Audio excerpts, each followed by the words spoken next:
Alertas de cientistas sobre as ameaças à vida na Terra deixam apreensivos homens e mulheres de todo o mundo. Riscos que podem tornar reais as profecias do Apocalipse, tema da nossa série de reportagens.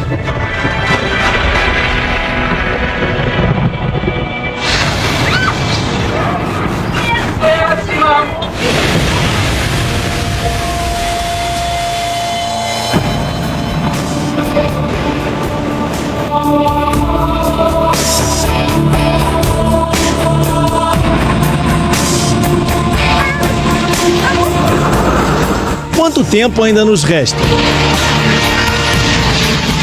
E o que vem depois do fim?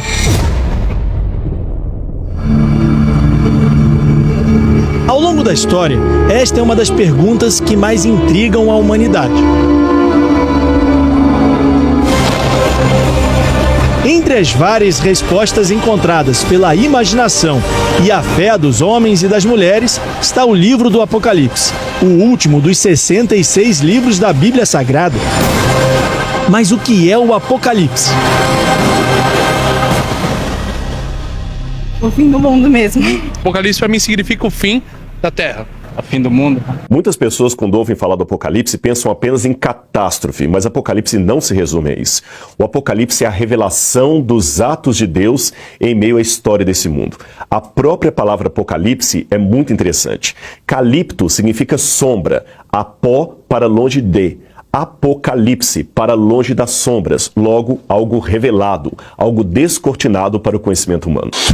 Ainda que para os religiosos a palavra Apocalipse signifique conhecimento, luz, não é este o sentido mais comum do termo. Pelo contrário, quando queremos dizer que algum acontecimento foi terrível, a palavra que ainda nos vem é apocalíptico. Isto vem de longe, 700, 600 anos antes da era cristã. Os profetas Isaías, Ezequiel e Daniel já alertavam os fiéis para o fim do mundo.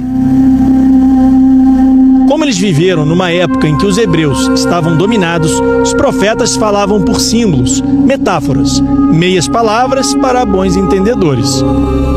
Os tiranos eram representados por bestas feras com asas, cabeças de um bicho, corpo de outro, patas de um terceiro. Em Ezequiel, há várias menções às feras do campo. E especialmente no capítulo 34, ele tem uma descrição em que ele se refere aos opressores de Israel, especificamente o Egito, a Assíria e Babilônia, com a metáfora da besta. O livro do Apocalipse, escrito no primeiro século da era cristã, faz parte desta tradição das profecias do fim do mundo. Como os profetas do judaísmo, João, apóstolo de Cristo, também foi perseguido por tiranos, no caso, os romanos. Exilado na ilha de Patmos, na costa da Grécia, ele ficou numa caverna, no alto de uma montanha, diante do mar Egeu.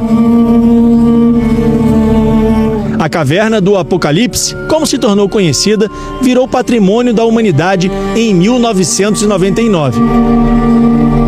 Essa é a recriação em cenário do local exato onde, segundo o livro do Apocalipse, João teve a visão de Cristo, de anjos e do próprio Deus. Aqui foi dito a ele o que deveria escrever, as revelações, os fatos e os acontecimentos do futuro. Revelação divina, testemunho da época e previsões. Esta pode ser a chave para entender por que o livro do Apocalipse, assim como os de outros profetas, tem impressionado tanto as pessoas por tanto tempo. Porque são muitos detalhes precisos e é surpreendente que realmente seja tão preciso. Então eu acredito que a parte final da profecia de Daniel, a parte final da profecia de Apocalipse, fala dos nossos dias e do futuro que nós vamos enfrentar. As ameaças concretas ao planeta e à humanidade reforçam a mensagem do Apocalipse.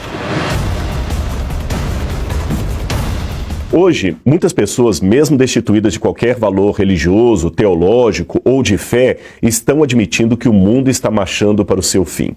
Você encontra até mesmo cientistas ateus que dizem que as catástrofes ambientais estão selando o fim da humanidade. Novamente, nós vemos o tema do Apocalipse, do fim do mundo, voltando à baila em vários setores, até mesmo fora das religiões.